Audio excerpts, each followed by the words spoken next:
Hey, welcome to episode 3 of Twin Tiers Keto.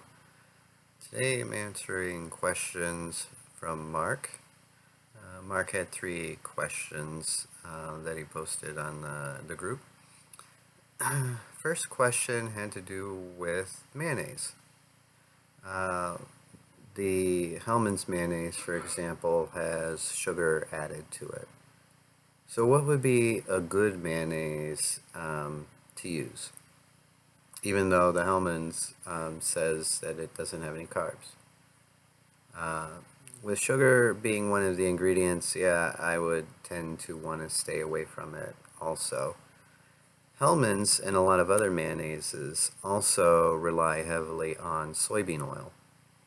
And soybeans can cause quite a bit of inflammation in a lot of people.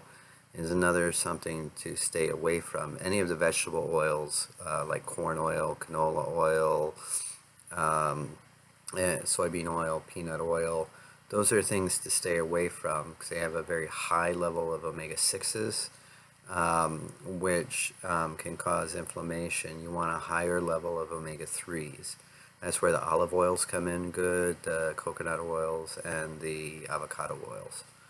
So around here, I have found at Wegmans that they offer a avocado oil based mayonnaise that is sweetened with a little bit of honey. It is, not, what I would consider the best, but again, the carbs are really low and it fits the macros, so it works for me. I've also tried a coconut oil based mayonnaise that they have, which is good. It's kind of in the back in that kind of health food section near the meat department. It is more expensive than Hellmann's or some of the other brands.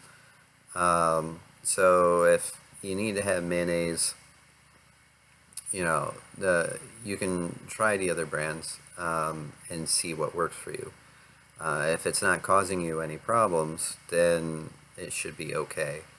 But for me, the mayonnaise I preferred was the avocado oil mayonnaise. That is good for the mayonnaise question. That was the easy one. The second question is a little bit trickier because that question deals with how much protein should we be eating, and that's going to vary from person to person for a couple of reasons.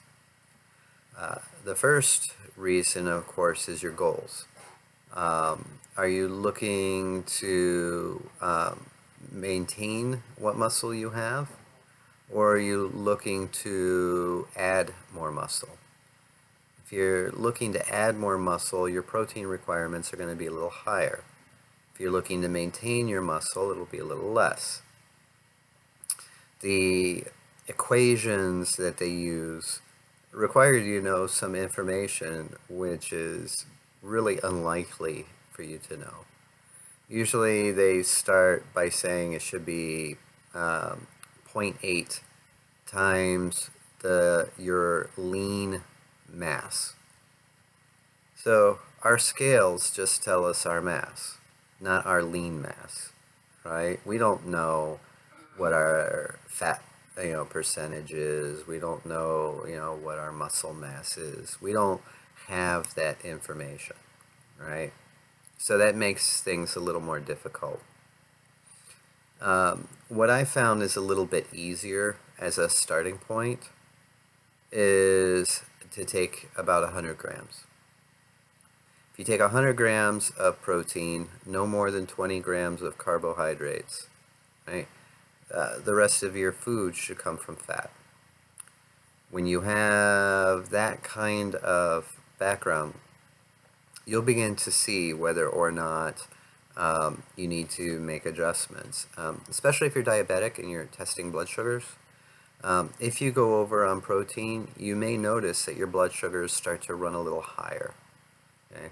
Your body has a process called gluconeogenesis, where it can convert extra protein into sugar.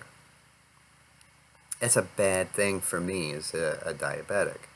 I do not want my blood sugars going higher because I've eaten too much protein, right? I want my blood sugars to be nice and regulated, right? I'm on a goal right now that I want to see my A1C to be less than what it was when I had it tested 3 months ago. 3 months ago, it was 5.5, right? And that's a good A1C, especially for a type 2 diabetic. But I want to see it drop lower. I'd be really happy to see a 5.1. I don't know if I can get there before May or not, but we'll see.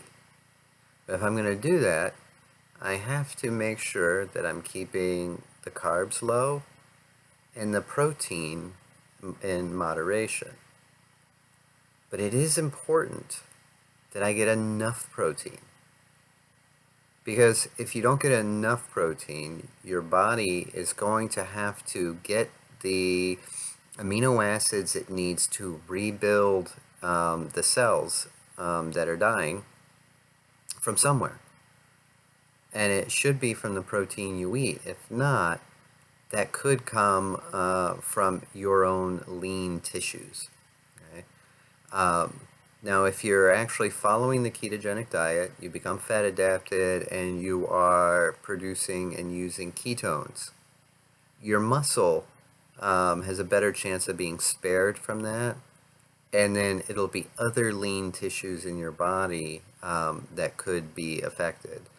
That could be skin, it could be connective tissue, but your muscle tends to be preserved in the presence of ketones, which is really a huge benefit for us, right? That's one of the reasons why fasting has become so popular with a lot of people. Fasting is a very quick way to get into a state of ketosis where your body is using its own internal fat for fuel instead of sugar. So after about a 2-day or maybe 3 days into a fast, your body has converted over and is using the ketones for fuel. At that point, energy levels go up and your muscle gets preserved from the ketones. One of the ways I heard someone talk about it is if you think about our hunter-gatherer ancestors. You know, they primarily lived on meat, and if they ran out of meat, they started getting hungry. Well, you're not going to be able to catch your food if you waste away because you haven't had enough food, right? So the body was created by God in such a way that if you've run out of food and your body feels like it's starving because you're fasting, it increases your energy levels so you can go out and chase down your food. Not that we have to do that anymore, but I think it's pretty amazing the kind of things God has put into our bodies to give us the tools we need not only to survive, but to thrive. So, to answer your question, Mark, I think 100 grams of protein per day is probably a good starting point. You start seeing your blood sugars getting higher, you may want to cut back. I think you're a bigger guy than I am, taller, more muscular. So I think that you need more than I do. I'm trying to hit maybe about 85 grams of protein per day. I may be increasing that a little bit, maybe going up to the 100, as I start to exercise more. But we'll see. In general, though,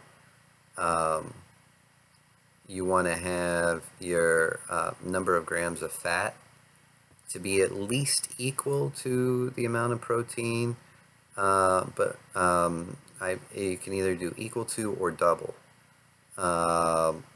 Anywhere in that range is good.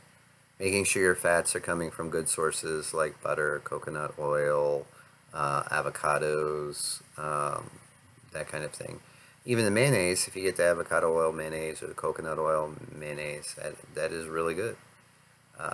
Blue cheese dressing, ranch dressing, as long as it's full fat, that's good. Cream cheese can be good. There's a lot of options for good fats. So if you find yourself, with the protein being in moderation, you're still hungry, up the fat. Put butter on everything. One of the things I've done, which people think can be weird, but if I'm at a hotel, for example, and they have breakfast and it's like scrambled eggs and sausage patties, I'll grab one of those packets of Philadelphia cream cheese and I'll spread the cream cheese on the sausage patty and I'll eat that. So, that helps increase my fat and I get full and I stay full and I'm not hungry for a long time. In fact, a lot of times, I'm not even hungry for lunch. I'll just keep on going throughout the day. So that's where we are in protein. The last question that you had, Mark, was on artificial sweeteners, or maybe sweeteners in general. What can we have and what can't we have, right? And again, that's another, kind of personal preference. There are some guidelines, a lot of people like to follow. So I try to stay away from anything artificial. I try and stay away from the aspartames and the sucralose. So no Splenda for me, in general. Now there may be times if, I don't have anything with me and we're at a restaurant and I have coffee, and the coffee is really bitter, I may put some Splenda in it because that's what's there. I'm not gonna, just stop myself, and, like punish myself, right? But there are several different options of sweeteners that you can try. The one that works best for me is stevia. Stevia can come in many forms. Powdered form that's by itself, liquid form. You can get it in packets like Truvia, and that's good. But you have to be very careful when you buy the packets that you are buying ones that have just stevia and maybe mixed with erythritol or mixed with inulin. Okay. If it says dextrose or maltodextrose, stay away from it. It's not good. Okay. That will raise your insulin levels and make it harder for you to use fat for fuel. So stevia, for me, that tends to be Truvia. I have tried some of like the liquids and stuff, and they're okay in different forms. But I prefer the powdered Truvia, which is a mixture of erythritol and stevia. All right. Now Heather likes monk fruit. You can find monk fruit at Wegmans. It's a little more expensive, but it comes in packets, or you can get the golden monk fruit, which is sort of like a brown sugar style. That comes more not in packets, but just in a bag that you can like scoop out.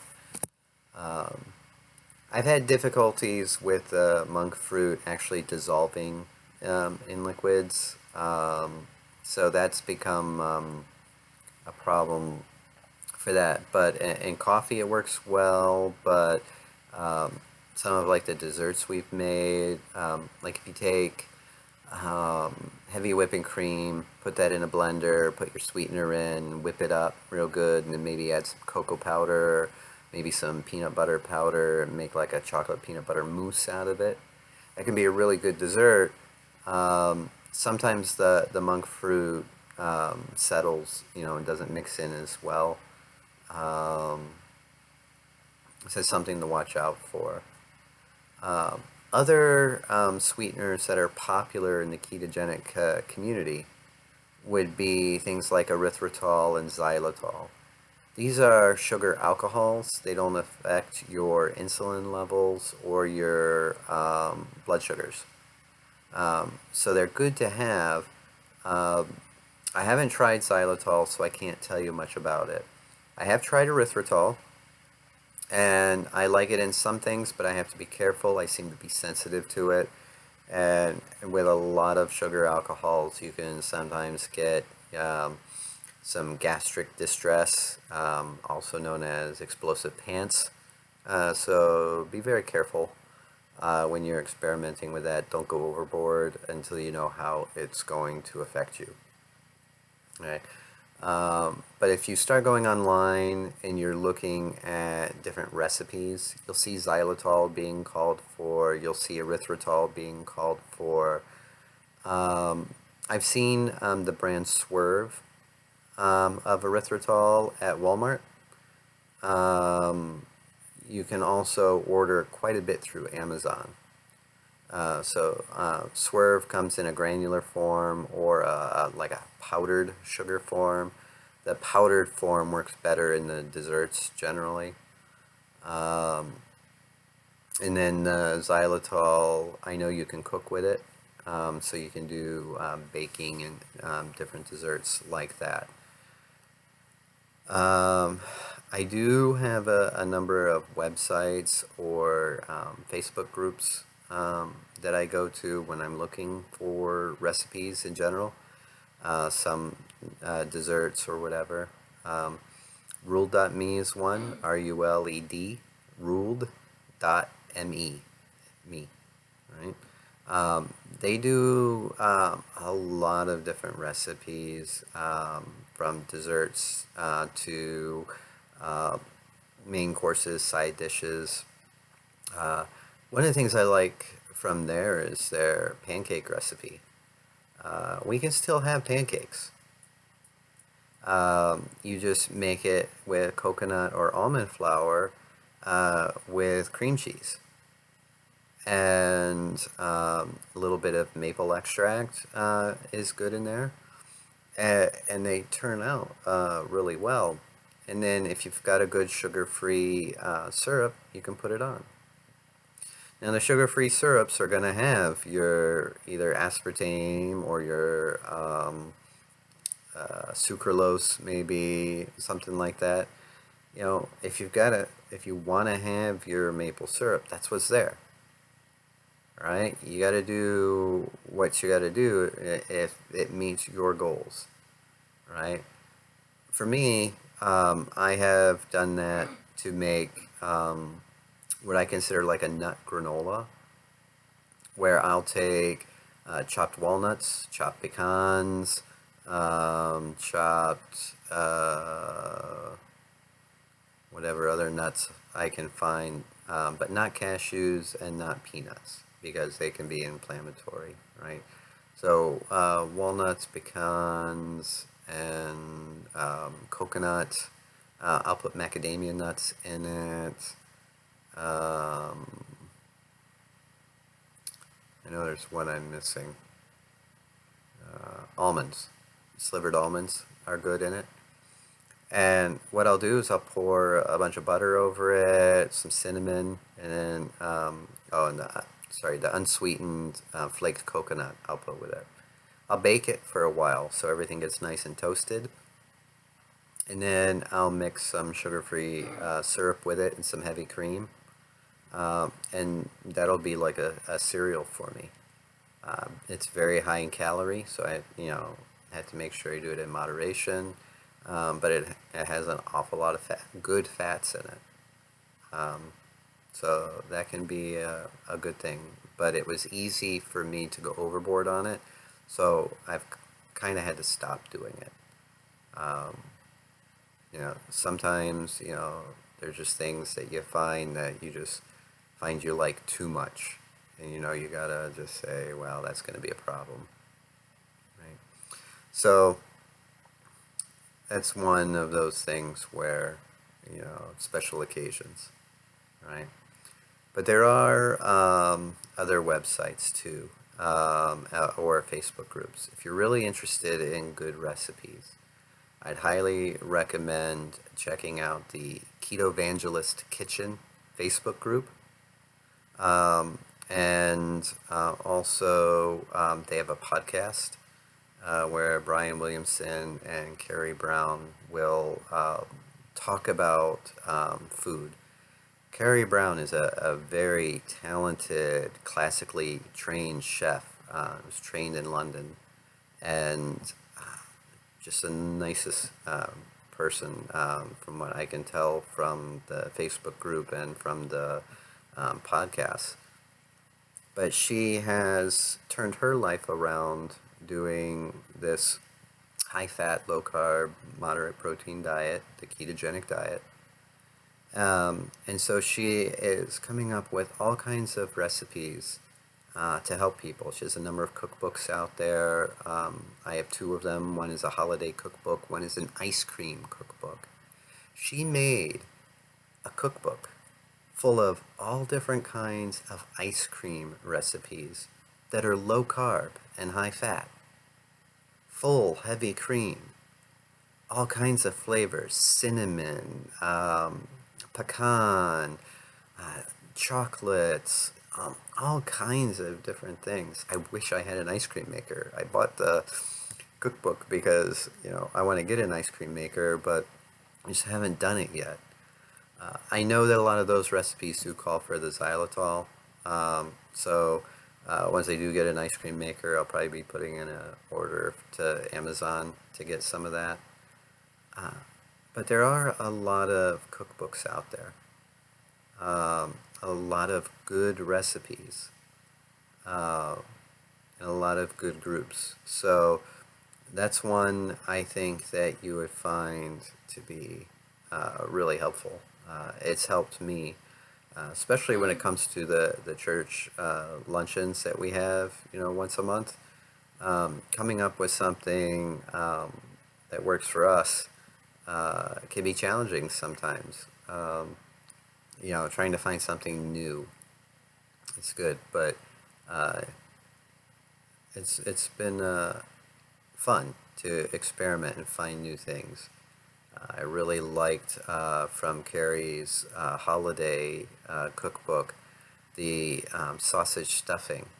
So use cauliflower rice instead of bread for the stuffing, but lots of pecans, lots of sage, lots of sausage, celery, onion, all of the regular Thanksgiving flavors.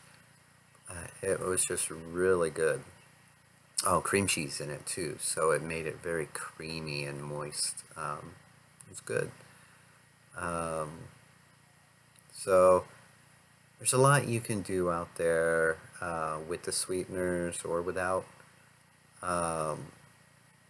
If you're interested in desserts, they're there. I find I don't really need desserts nearly as much as I used to. If I'm getting enough fat in, and enough protein. But primarily it's the fat. So as long as I'm keeping the fat up there, the need or desire for desserts is lessened. And that's really one of the benefits of really being fat adapted and within this diet is you have a better sense of what's going on in your body. The hormone regulation that's enhanced by doing this allows you to really know the difference when you're hungry and when you're not.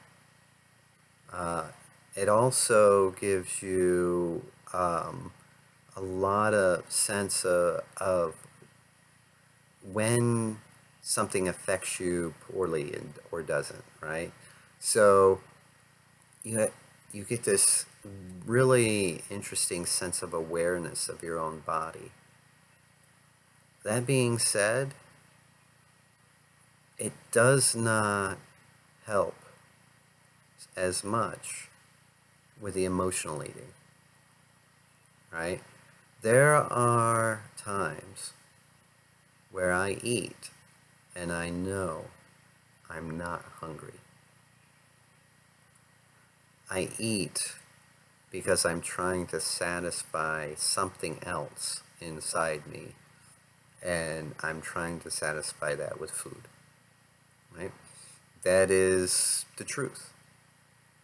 And it's something I think we all go through. Sometimes I eat because it's time to eat. My body's been trained that it's time to eat, right? Those are things that I have to unlearn. If I'm not hungry, I don't need to eat. If I'm getting enough protein, if I'm getting enough fat, I don't need to eat. I may want to eat, but I don't need to.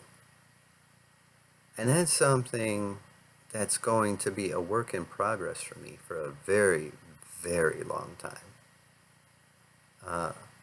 But what's helping me through that to some extent is tracking what I eat. So if I have tracked what I eat and I say, well, I've hit my 100 grams of protein today, I've hit like 120 to 150 grams of fat today, I've already got 15, 16, 1700 calories for the day. I'm good. I mean, I'm a sedentary guy. I sit at a computer, 8 to 10 hours, 12 hours a day. I get up, to go to the bathroom and to fix myself something to eat or drink, and that's about it. That in itself is a different health topic, and we'll get into that maybe some other time. But my calorie needs are not that high. Now, I'm hoping with the increased exercise that I'm doing, that'll change as I start to get stronger and maybe add a little muscle to my frame. That'll also strengthen my bones, and my bones themselves may get a little heavier, from the increased calcium. But I'm looking forward to good things with that. So keep the questions coming. My main goal is to try and help you. Anybody that's watching this, to know what I've gone through. I am not a medical professional. I'm not offering medical advice of any kind. I'm only telling you what has worked for me and the things that I have picked up over the last year and a half to maybe save you a little time and help you have a better chance of being successful. So thanks for watching. This has been episode 3 of Twin Tiers Keto, and I look forward to seeing you again next week. Bye.